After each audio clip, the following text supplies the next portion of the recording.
সুপ্রিয় দর্শক, আসসালামু আলাইকুম। আমি তারেক জামাল। আমার বাংলাদেশের কর্মজীবী প্রিয় মা এবং বোনেরা, আপনারা পতিতা না বেশ্যা? আর একটা খারাপ ভাষা, ওইটা না বললাম না, ওইটা বললে হয়তো খারাপ লাগবে সবার কাছে। আমি এই কথাটা কিসের জন্য বললাম? আমার প্রিয় মা বোনেরা, আমার ভিডিওটা আপনারা বেশি ভালো করে দেখবেন।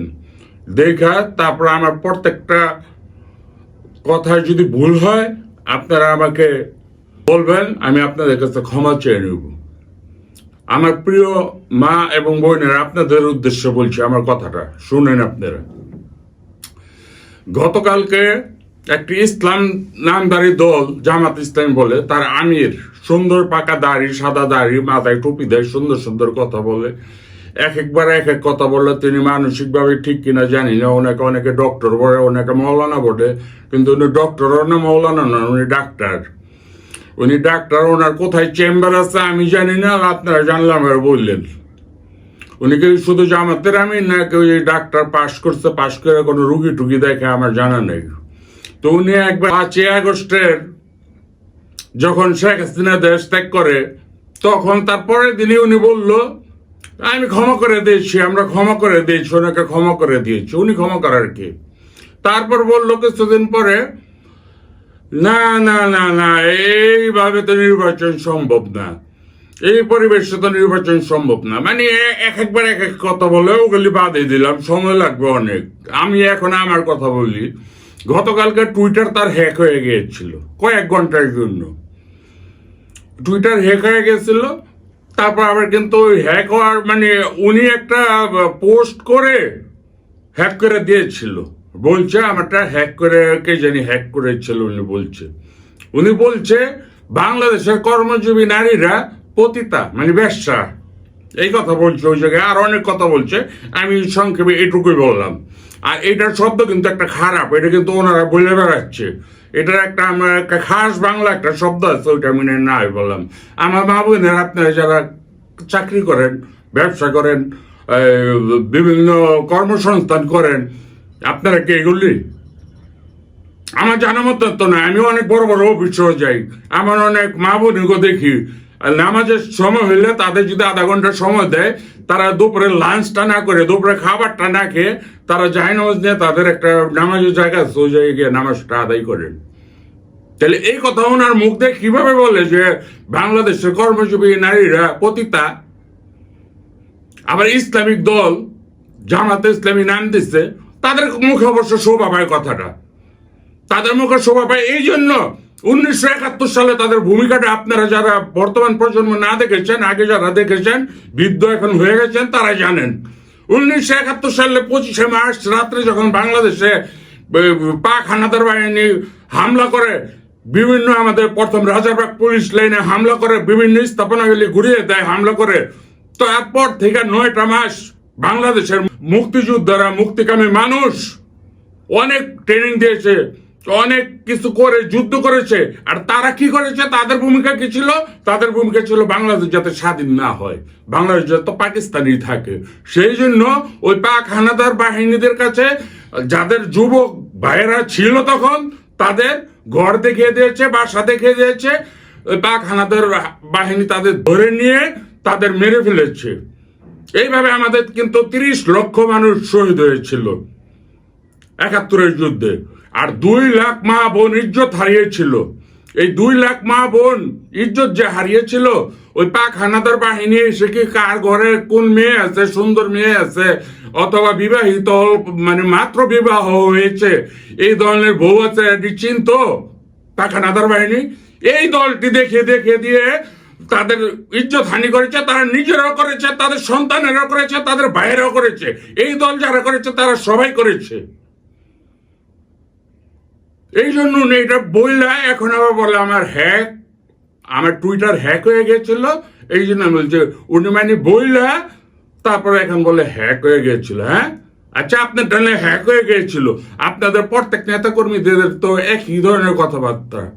আমি তো সবগুলি দেখাতে পারবো না, পর্যায়ক্রমে যদি বলেন দেখাবো। আমি একটা দেখাই আপনাদের সিন।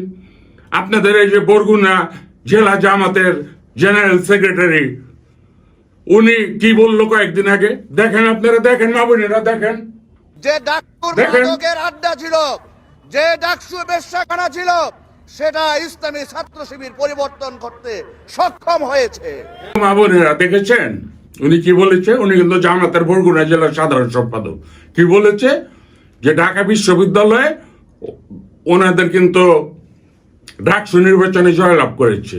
জয়লাভ করার পরে এই ডাকসুর যারা সংসদে আছে বর্তমানে, এই যে শিবিরেরই জামাতের, তারা মাদক মুক্ত করেছে, বেশ্যা মুক্ত করেছে। তার মানে তারা বিপি, জিএস এবং এই ছাত্র সংসদ পাশ করার আগ পর্যন্ত আমার বোনেরা যারা ওই ভার্সিটি থেকে পাশ করে বেরিয়েছেন, তারা সবাই কি বেশ্যা ছিলেন? আমার প্রিয় বোনেরা, আপনারা কি বেশ্যা ছিলেন? যারা ওই শুধু ঢাকা বিশ্ববিদ্যালয় না, ওরা তো বাংলাদেশে প্রায় ভালো ভালো অনেকগুলো ভার্সিটিতে তারা জয়লাভ করেছে। সবই বিএনপির ছাত্রদল তো কোথাও জয়লাভ করেনি।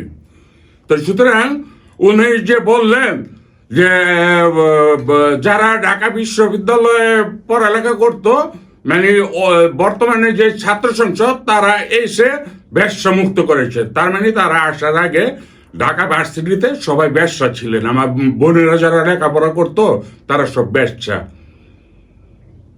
আরে বেয়াদবের বাচ্চা, বেয়াদব! ওনারা আপনার মেয়ে নয়, আপনার বোন নয়, বাংলাদেশে আরো ভাইয়ের বোন নয়, কোনো বাবার সন্তান নয়। আপনি কিভাবে তাদের বেশ্যা বলেন? আর বাংলাদেশের প্রত্যেকটা স্টুডেন্ট যারা ছিল, ছাত্রী ছিল, অনেকে তো ঢাকা বিশ্ববিদ্যালয়তে লেখাপড়া করে এসে এখন অনেকে বৃদ্ধ হয়ে গিয়েছেন, কিন্তু ঢাকা বিশ্ববিদ্যালয়ে তো ছাত্রী ছিলেন। আপনি কি বেশ্যা ছিলেন?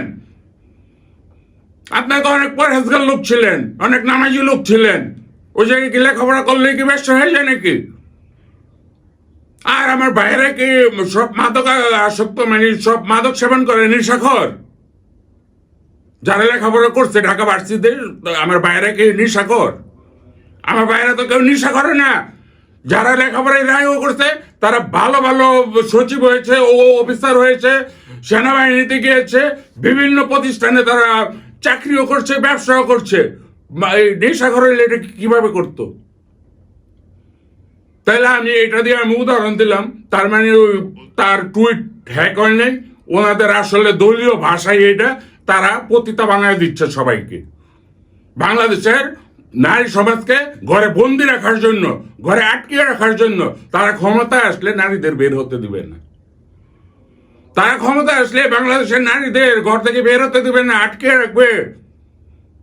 তার মানে এখনই বলে দিয়েছে যে বাংলাদেশের কর্মজীবী মহিলারা পতিতা। আবার ওই যে আরেকজন বলে দিয়েছে ঢাকা ভার্সিটিতে যে বর্তমানে যারা ছাত্র সংসদ এসেছে তারা বেশ্যা মুক্ত করেছে, মাদক মুক্ত করেছে। তার মানে তারা আসার আগে যারা ওই জায়গায় লেখাপড়া করছে সব বেশ্যা আর নেশা করছিল। তা আমার প্রিয় মা বোনেরা, আপনারা আমার ভিডিওটা দেখেন এবং ভিডিও আপনার সোশ্যাল মিডিয়া, শুধু আমার না, সবার ভিডিও দেখেন ঘটনাটা সত্য কিনা মিথ্যা। যদি সত্য হয়ে থাকে, আপনার যদি মায়ের জাত হয়ে থাকেন, আপনার এর প্রতিবাদ করুন। যারাই দাঁড়িপাল্লায় ভোট চাইতে যাবো, 10টার মধ্যে একটা করে ঝাড়ু রাখবেন, ঝাড়ু দিয়ে দৌড়ানি দিবেন। 12ই ফেব্রুয়ারি নির্বাচনের দিন ভোটও দিবেন, এবং যারা আপনাদের কাছে ভোট চাইতে যাবে ওই দিন রাস্তাঘাটে ঝাড়ু দিয়ে পিটানি দিবেন, ঝাড়ু পেটা করবেন তাদের। এছাড়া উপায় নেই, কারণ তারা ক্ষমতা আসলে আপনাদের ক্ষতি বেশি করবে। আর আমার জামাতে ইসলামী যারা আমার প্রিয় বোনেরা আছেন, মায়েরা আছেন, আপনাদের বলবো, আপনারা তো ভালো মানুষ, শিক্ষিত মানুষ, 5 ওয়াক্ত নামাজ পড়েন। ওনার কথায় যদি আপনারা পতিতা হয়ে থাকেন, তাহলে আপনারা উত্তর কি? আমি বলবো মা বোনেরা, ওই দল ছেড়ে চলে আসুন। আর নিলাম বাংলাদেশের মানুষ মনে করবো যে জামাত ইসলামী যে নারী সংগঠন আছে তারাও পতিতা। কারণ আপনাদের আমিরের কথায় আপনারাও পতিত হয়ে গেছেন, আমাদের কথায় না। আমরা কিন্তু আপনাদের সম্মান করি, ইজ্জত করি। আপনারা মায়ের জাতি, আপনারা আমার বোনের জাতি, আপনারা আমাদের স্ত্রীর জাতি। আপনাদের সম্মান করি। ওই জামাত ইসলামী ছেড়ে আপনারা অন্যভাবে অন্য সংগঠন করার ইচ্ছা থাকলে করেন, আর নাহলে কর্ম করে খান, অথবা নিজের বুঝ বুঝেন। আর যদি আপনাদের কোনো হাজবেন্ড, স্বামী যদি ওই সংগঠন করে, তার সাথে সংসার করেন, ঠিক আছে, বলবেন আজ থেকে আমি এই সংগঠন করব না, আমি ঘর সংসার করব। সুন্দরভাবে ঘর সংসার করেন। এগুলো একটা কথার কথা?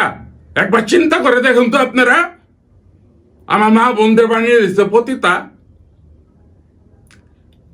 আর কত কিছু করবে গেলে। আর এই নির্বাচনের বাকি আছে কয়দিন, কত ধরনের প্ল্যান প্রোগ্রাম করতেছে তারা টেবিলে, ভোট নেই তাদের কিছু, আর তারা যে সংগঠন, একটা শক্তিশালী সংগঠন আছে, সেই লোকজনই আছে, তার বাইরে তাদের ভোটার নাই। তারা কয়েকটা আসন পায় মাত্র 96, তার প্রমাণ 3টা আসন পাইছে, বিএনপির লোকের নির্বাচন করে 17টা আসন পাইছে। তাদের ভোট নাই, তাদের মাথা খারাপ হয়ে গেছে, তাই তারা বিভিন্ন কৌশলে টেবিলে বসে, ওই জায়গায় বসে এই গেম খেলে, ওই গেম খেলে, খেলাধুলা করে ক্ষমতা যাওয়ার চিন্তা ভাবনা করতেছে। ক্ষমতা যাওয়ার মতো তো কল্পনাই নেই। তারপরে যদি তারা যদি অন্য চিন্তা ভাবনা করে, যাওয়ার চিন্তা ভাবনা করেন, বাংলাদেশের 18 কোটি মানুষ কিন্তু ঘরে বসে থাকবে না।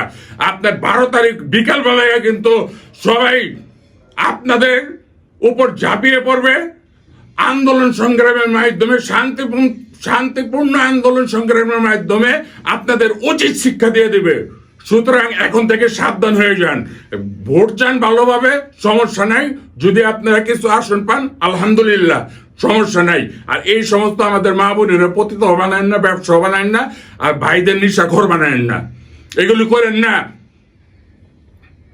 আমিও কিন্তু একজন পুরুষ জাতি, আমারও কিন্তু মা বোন আছে, গায়ে লাগে। এগুলি কি বলেন আপনারা, আর বললেন না। আমি এই ব্যাপারে এখন আর কিছু বলবো না, আমার একটু বলার ছিল বললাম। আমার পরবর্তী ভিডিও আবার অন্য একটা করছি, আপনারা দেখবেন। আশা করি সবাই সাপোর্ট করবেন আমাকে, একটু শেয়ার করে দিবেন আপনারা। আমি কোনো কিন্তু ভিউর আশায় ভিডিও করি না, আপনাদের উদ্দেশ্য করার উদ্দেশ্যই আপনারা কিছু জানুন, শুনুন, বুঝুন, এই জন্য আমার ভিডিও করার উদ্দেশ্য। আমার প্রিয় মা বোনদের কাছে আমার অনুরোধ, আপনারা আমার ভিডিওটা শেয়ার করে দেন। সবাইকে আবার শুভেচ্ছা জানিয়ে সবাই সবসময় সুস্থ থাকুন, ভালো থাকুন এবং নিরাপদে থাকুন। আসসালামু আলাইকুম। ভোট দিব কিসে, ঘামের শীষে।